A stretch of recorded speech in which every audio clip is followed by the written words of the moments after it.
Halo, sekarang kita mau belajar mengenai trigonometri, subtopik luas dan keliling segi N. Kemarin kita sudah mempelajari segitiga dan segi 4. Sebetulnya segi N itu masuk ke dalam segitiga dan segi 4 itu masuk juga ke dalam segi N. Cuman kalau segi 3 dan segi 4 itu kan rumusnya mudah gitu ya, ngapain pakai yang sulit-sulit seperti, tapi kemarin juga tetap aja ada yang kita pakai trigonometri begitu ya. Oke, langsung aja. Nah, segi N beraturan itu ada beberapa bagian yang harus kita pahami. Pertama, unsur dari segi N, apa aja sih unsur-unsurnya, kan seperti itu ya. Seperti apa bentuknya, kayak gitu. Terus keliling segi N dan juga luas segi N.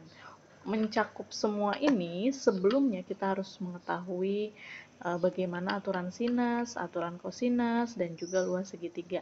Nah, itu yang kemarin sudah kita pelajari. Tapi masalahnya ada satu luas segitiga, cara mencari luas segitiga yang belum kita pelajari gitu ya. Nah, sekarang saya mau bahas yang satu rumus itu dulu. Rumus segitiga yang belum kita pelajari. Nah, seperti apa rumusnya? Itu masih berhubungan sama rumus yang terakhir, yaitu misalkan dia segitiga sembarang begitu.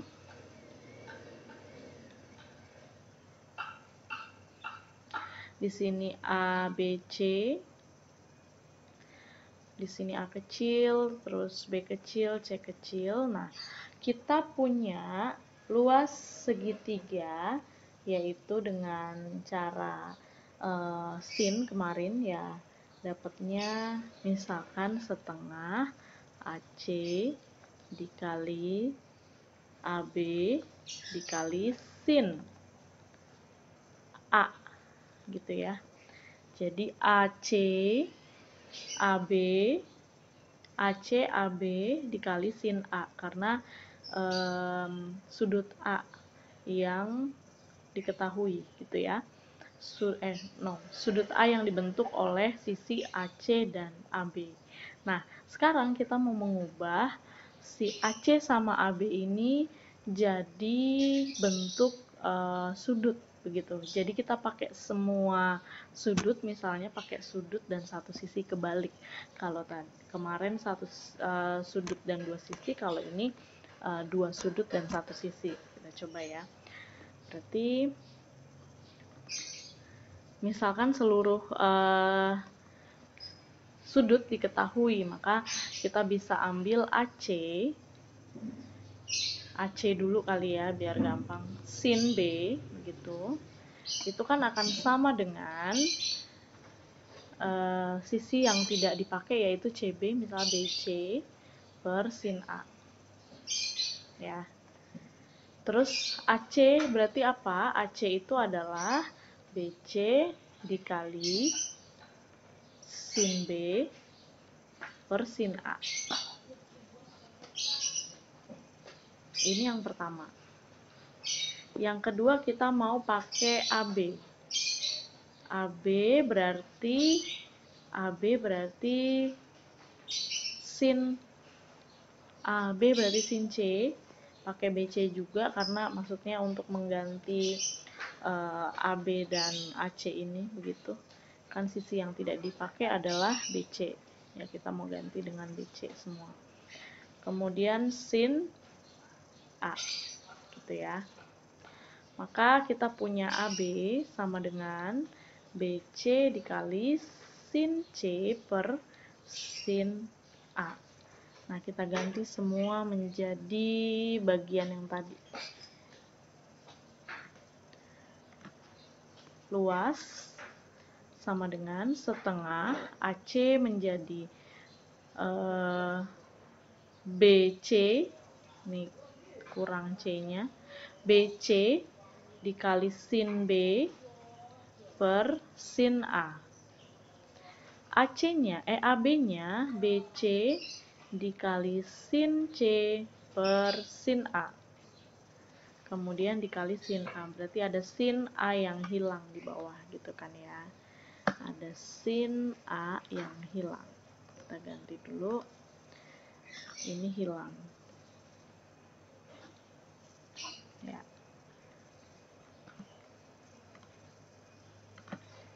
Maka luas sama dengan setengah. Di sini kan BC gitu, berarti kita bisa buat BC kuadrat dikali sin B dikali sin C per sin A. Nah, ini pakai ketiga-tiganya gitu, ketiga sudutnya. Kayak gitu ya. Atau kita bisa pakai dua sudut aja gitu. A-nya nggak usah dipakai karena di atas dua sudut. Berarti kita bisa ubah ke dalam bentuk,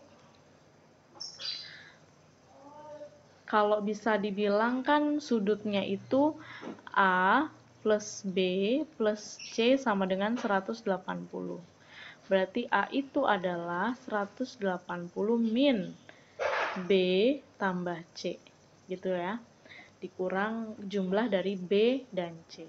Berarti kita bisa ubah lagi dia ke bentuk B dan C aja gitu.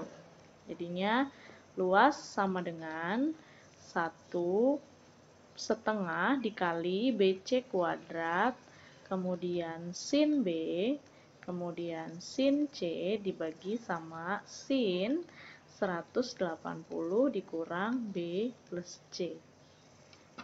Sudutnya. Karena pakai 180 berarti positif ya, kuadran 2/2 BC kuadrat sin B dikurang sin C dibagi sin B tambah C. Nah, lihat polanya seperti biasa ya, saya minta kalian melihat polanya. Ini bisa pakai yang atas, bisa juga pakai yang bawah. Jangan dihafal rumusnya gitu ya, jangan dihafalkan rumusnya, tapi lihat pola dari dari rumus yang dipakai. Kalau dilihat, nah, sisinya yang digunakan adalah satu, yaitu sisi BC. Ya, yang dipakai adalah sisi BC di sini. Yang digunakan sisi BC dengan sudut semuanya. Begitu. Tapi yang di atas sudutnya B sama C. Berarti yang ada di sisi ini. Kayak gitu kan. Berarti kalau kita punya sudut KLM gimana nih? Berarti kita kalau punya sudut KLM atau misalkan sembarang lah, coba ya kita pakai misalnya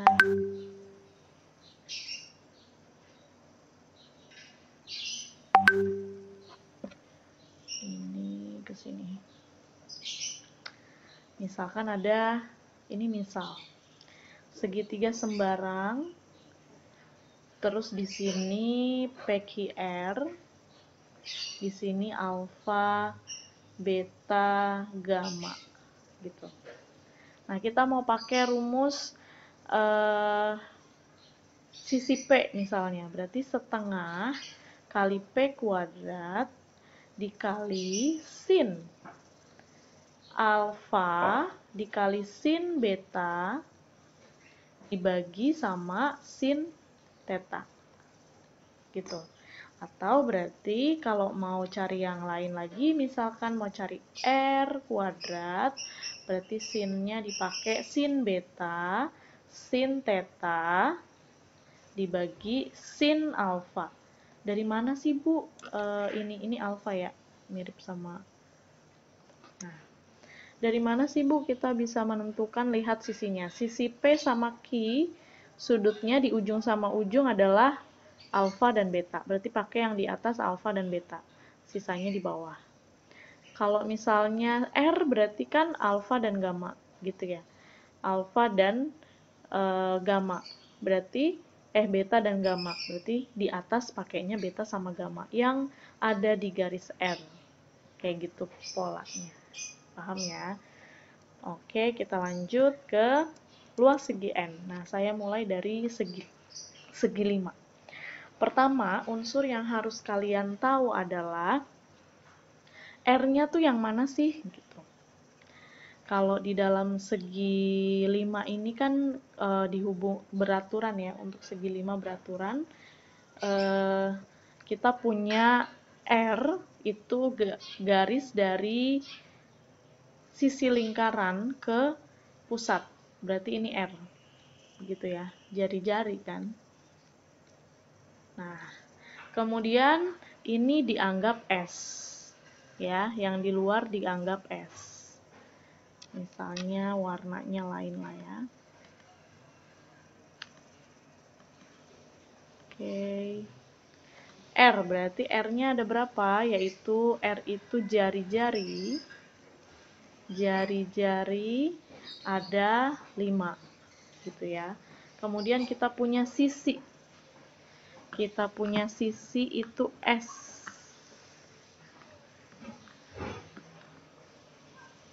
Kita punya sisi S, yaitu yang di luar sini nih S.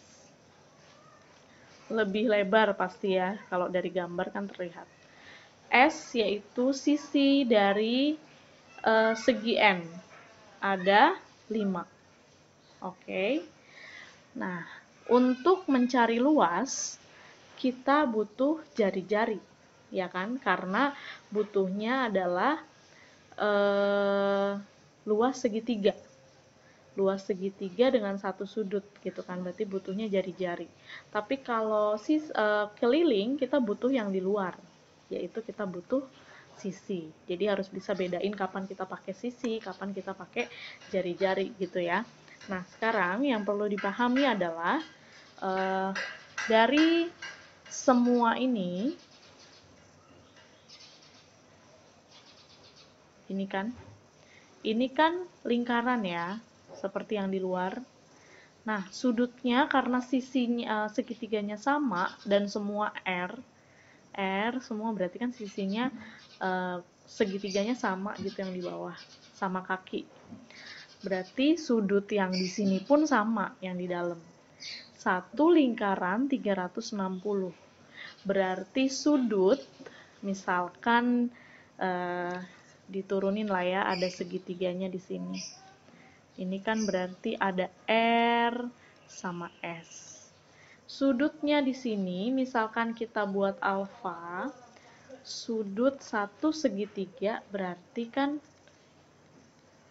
360 per 5 gitu. Itu alfanya. Alfanya berarti 360 per 5.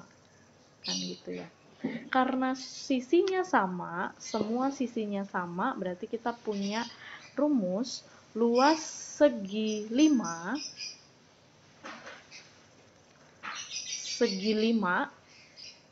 itu sama dengan 5 kali luas segitiga sama kaki. 5 kali luas segitiga sama kaki berarti bisa 5 kali R gitu kan, setengah R kali R dikali sin alfa.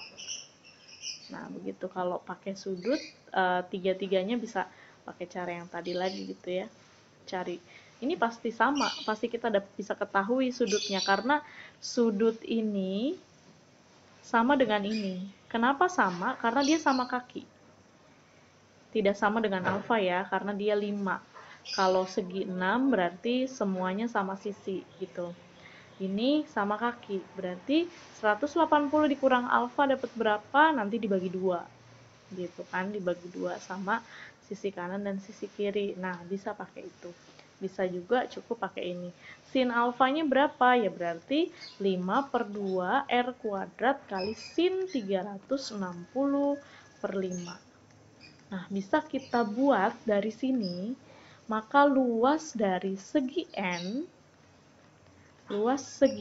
adalah 5. Di sini kan kita punya 5 per 2. 5 dari mana? Karena di sini segi 5. Berarti kita bisa bilang 5 per, kok 5 lagi ya?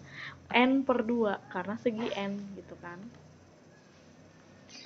Ini N per 2. Berarti N per 2 dikali R kuadrat sin 360 per 5-nya sesuai dengan segi 5, berarti per N.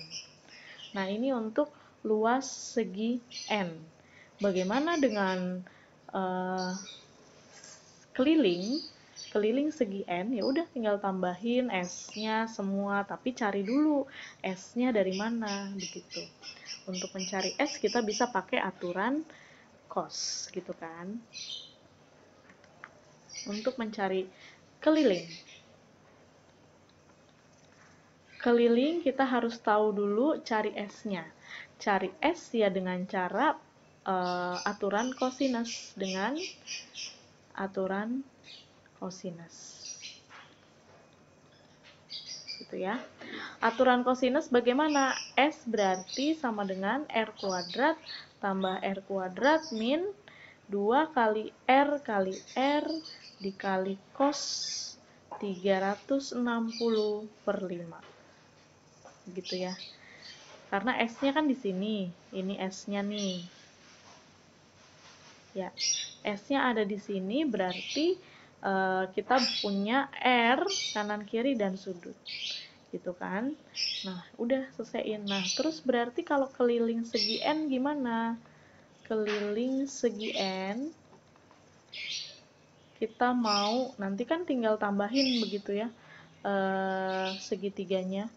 Tinggal kelilingnya ya, berarti kelilingnya S tambah R gitu. Kalau untuk segi N ya berarti sama, kelilingnya S tambah R, tapi bedanya cara mencari S-nya gitu. Keliling segi N adalah S tambah SN lah ya, S segi N tambah R. Nah, S segi N kita cari berarti akar dari R kuadrat tambah R kuadrat min 2 kali R kali cos 360 derajat per N. Nah, sesuai dengan N-nya ada berapa. Gitu, berarti kita udah punya rumusnya nih, tinggal gimana kita ngerjainnya gitu kan. Ini untuk keliling segi N.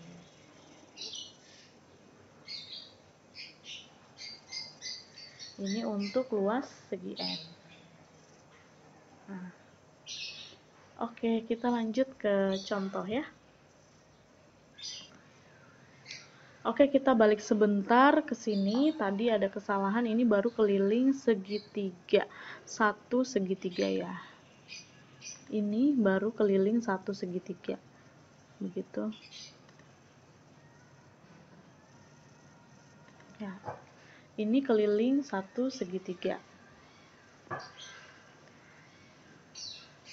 Keliling segitiganya. Maka keliling segi 5-nya, karena tadi ada 5 segitiga, ya berarti 5 kali S tambah R tambah R. Nah, ini juga gitu. Berarti kalau segi N kelilingnya adalah di sini tambah N di depannya. N dikali sisi segi N tambah R tambah R. Ini tadi segitiganya, di sini adalah segi N-nya. Gitu ya.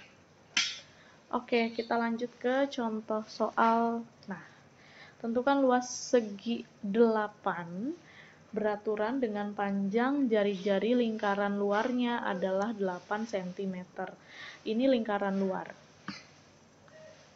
Seperti yang saya gambar, itu adalah lingkaran luar ini. Jari-jari lingkaran luar ya ini, R tadi. Kalau jari-jari lingkaran dalam beda lagi ya. Dia kalau misalnya ini lingkaran dalam nih, nah ini jari-jari lingkaran dalamnya, enggak semua. Tapi karena ini sudah di luar dan segi N-nya itu ujung-ujungnya selalu berpotongan gitu ya, menyinggung lingkaran, maka jari-jarinya adalah dari ujung sudut begitu, sudutnya si segi N ke pusat ke dalam. Seperti itu ya. Kita lanjut, berarti R-nya kita ketahui. R-nya yang diketahui adalah 8 cm. Begitu panjang. Ya. Berarti rumusnya untuk mencari luas segi N, segi 8, yaitu tadi N per 2, berarti 8 per 2 dikali R kuadrat, 8 dikali sin 360 derajat per 8. Ya. Ini 8-nya dari R-nya ya. Ini 8-nya dari R. Kita biar pisahin dulu. Ini 8-nya dari N. Ya. Ini dari N. Nah, yang ini dua-duanya dari R. Gitu. R. Karena R-nya adalah 8 kebetulan, 8 cm. Begitu. Jadi bukan 8 semua karena segi 8, bukan. Yang sudah pasti 8 karena segi 8 itu adalah 8 per 2 sama 360 per 8. Jadi kalau nanti segi 7 misalnya, segi 7 beraturan atau segi 6 beraturan, berarti N-nya di sini 6 gitu. N-nya 6, di sini 6. Nah, ini belum tentu 6, siapa tahu panjangnya 12. Seperti itu ya. Jadi harus bisa membedakan. Nanti saya bikin contoh yang N-nya beda sama R-nya.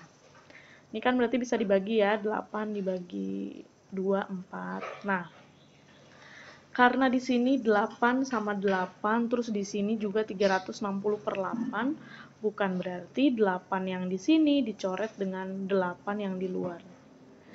Tidak bisa dicoret karena dia masih bentuk sin. Ya, jadi selesaikan dulu dia sin berapa, baru dicoret sama yang di depan. Gitu ya. Jadi sin selesaikan 360 bagi 8, 45, baru hasilnya berapa. Ini kan berarti 32 dikali 8 sin lagi ya, setengah akar 2 gitu ya.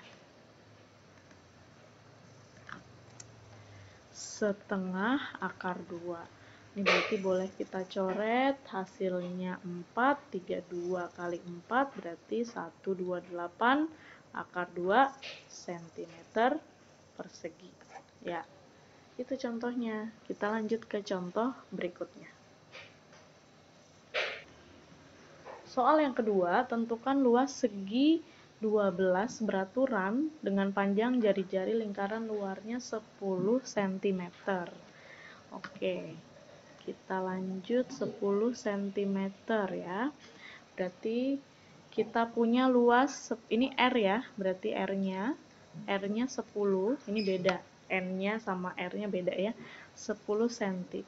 Kita langsung luas segi N berarti 12 per 2 dikali 10 kali 10 sin 360 dibagi 12 ya. 12 bagi 2 6, 100, sin 360 bagi 12 itu sin 30. Sin 30 itu setengah. 6 kali 100 kali setengah bisa dicoret 3, maka hasilnya 300 cm persegi. Ya, seperti ini contohnya. Kita coba kalian mengerjakan sendiri ya latihannya seperti apa. Oke.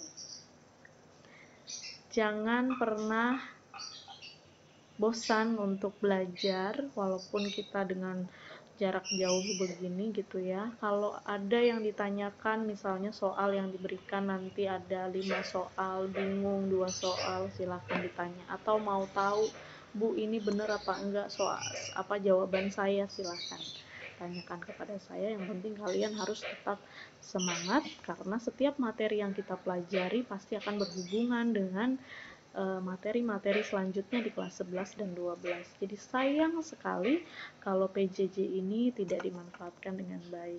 Bisa diputar berulang-ulang videonya, bisa juga ditanyakan langsung ke saya kalau tidak mengerti. Jangan menyerah begitu saja, aduh nggak ngerti, udahlah selesai, jangan begitu ya.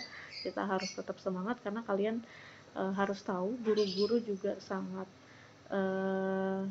mengusahakan begitu, sangat mengusahakan untuk kalian bisa belajar dengan jarak jauh seperti ini. Apa ya yang mau dilakukan untuk anak-anak supaya anak kami ini bisa tetap belajar walaupun dengan PJJ? Itu yang dipikirkan oleh guru-guru dan diusahakan. Maka jangan biarkan usaha yang dilakukan juga menjadi sia-sia, supaya kalian punya